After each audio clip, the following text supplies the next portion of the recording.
রথযাত্রা উপলক্ষে আগাম সকলকে শুভেচ্ছা জানিয়ে আজকে শুরু করছি জগন্নাথ দেবের প্রিয় ভোগ 56 ভোগের অন্যতম কণিকার রেসিপি।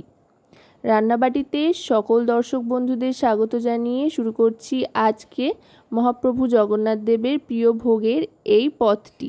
প্রথমেই এর জন্য বাসমতি চাল নিয়ে নিয়েছি 500 গ্রাম, যেটাকে ধুয়ে জল ঝরিয়ে রাখতে হবে। আর এদিকে কড়াইতে বেশ খানিকটা পরিমাণে ঘি গরম করে নিতে হবে।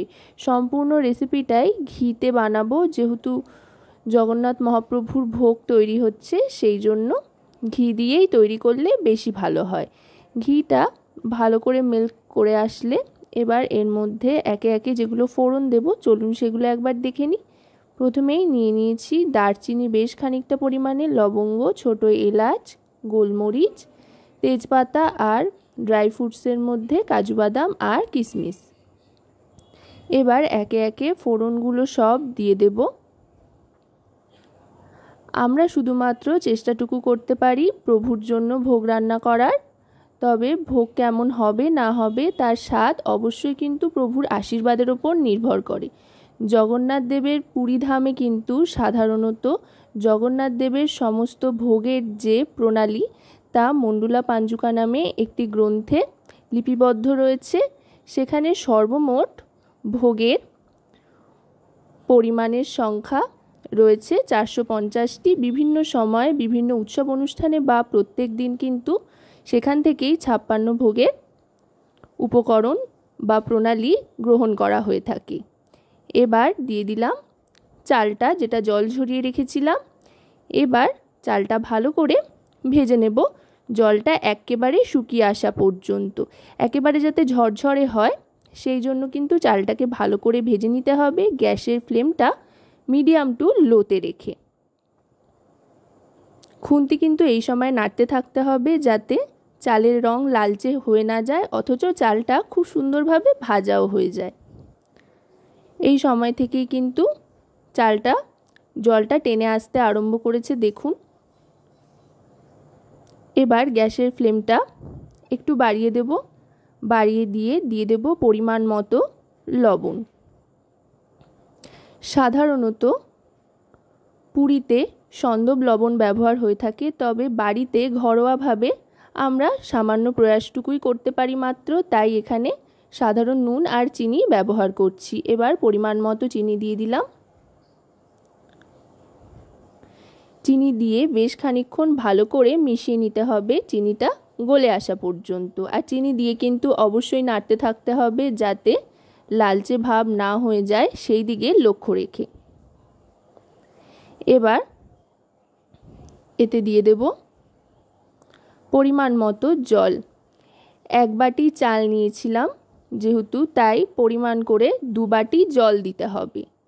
চাল আর জলের পরিমাণ কিন্তু 1:2 অনুপাতে থাকবে। আর যেহেতু এটা আমি আতপ চাল নিয়েছি, সেই জন্য 2 বাটি জলের সামান্য কম জল দিলাম। আতপ চাল এমনিতেই তাড়াতাড়ি নরম হয়ে আসে, সেই জন্য গুনে গুনে 2 বাটি জল দিয়ে দিলাম। দিয়ে দেওয়ার পর ভালো করে একবার মিশিয়ে নিয়ে গ্যাসের ফ্লেমটা মিডিয়াম টু লো থাকা অবস্থাতেই এবার ঢাকনা চাপা দিয়ে দেব। ঢাকনা চাপা দিয়ে অপেক্ষা করতে হবে মোটামুটি 15 থেকে 20 মিনিটের মতো। এই ঢাকনা চাপা দিয়ে দিচ্ছি। 15 থেকে 20 মিনিট অপেক্ষা করার পর ঢাকনাটা সরিয়ে নিচ্ছি। দেখুন এখনও কিন্তু টকবক করে ফুটছে, জল কিন্তু পুরো টেনে আসেনি। এই সময় একবার একটু আলতো হাতে নেড়ে দেবো যাতে চালগুলো ভেঙে না যায়, সেদিকে লক্ষ্য রেখে। সাধারণত পুরীর যে রান্নাঘর রয়েছে সেখানে রান্নার পদ্ধতি আপনাদের অনেকেরই জানা, পরপর হাঁড়ির ওপর হাঁড়ি বসিয়ে রান্না হয়ে থাকে। সেখানে কিন্তু 5 রকমের হাঁড়ি ব্যবহার করা হয়ে থাকে। এবার দিয়ে দিচ্ছি এতে দারচিনি গুঁড়ো। দারচিনি গুঁড়ো দিলে খুব সুন্দর একটা ঝাঁঝালো গন্ধ আসবে। এই 5 রকম হাঁড়ি কিন্তু বড়া হান্ডি, মধ্যম হান্ডি, ছোটা হান্ডি, লঘু হান্ডি আর অতি লঘু হান্ডি। এবার আরও খানিকক্ষণ ঢাকনা চাপা দিয়ে রাখলাম। ঢাকনা চাপা দিয়ে সরিয়ে নিলাম। দেখুন এখন কিন্তু অনেকটাই ঝরঝরে হয়ে গিয়েছে। এবার গ্যাসের ফ্লেমটা একেবারে লোতে করে দেব। লোতে করে দিয়ে আলতো হাতে আবার একটু নাড়াচাড়া করে নিয়ে ওপর থেকে আরও খানিকটা ঘি ছড়িয়ে দেব। ঘিটা ছড়িয়ে ঘিটা গলে আসা পর্যন্ত অপেক্ষা করতে হবে। অপেক্ষা করে তারপরে গ্যাসের ফ্লেমটা অফ করে দিয়ে আলতো হাতে নাড়াচাড়া করে নেব। আরেকবার গ্যাসের ফ্লেম অবশ্যই কিন্তু অফ করে এই ক্ষেত্রে নাড়াচাড়াটা করবেন।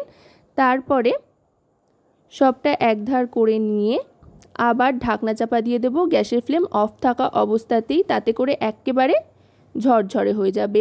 আরও 30 মিনিট মতো ঢাকনা চাপা দিয়ে রাখবার পর ঢাকনা সরিয়ে নিলাম। এখন কিন্তু প্রভু জগন্নাথ দেবের জন্য একেবারে তৈরি হয়ে গিয়েছে তার প্রিয় 56 ভোগের অন্যতম একটি কণিকা ভোগ। এবার এটা আস্তে আস্তে একটা মাটির মালসায় তুলে নিচ্ছি। মৃৎপাত্র বা মাটির পাত্রে কিন্তু সাধারণত জগন্নাথ দেবকে ভোগ নিবেদন করা হয়ে থাকে, তাই সেটুকু চেষ্টা করছি মাত্র। আশা করব রেসিপিটি আপনাদের ভালো লাগবে, আপনারা এর দ্বারা উপকৃত হবেন। যদি ভালো লাগে তো অবশ্যই রান্নাবাটি চ্যানেলটিকে সাবস্ক্রাইব করে লাইক শেয়ার কমেন্টের মাধ্যমে আমাদের পাশে থাকবেন।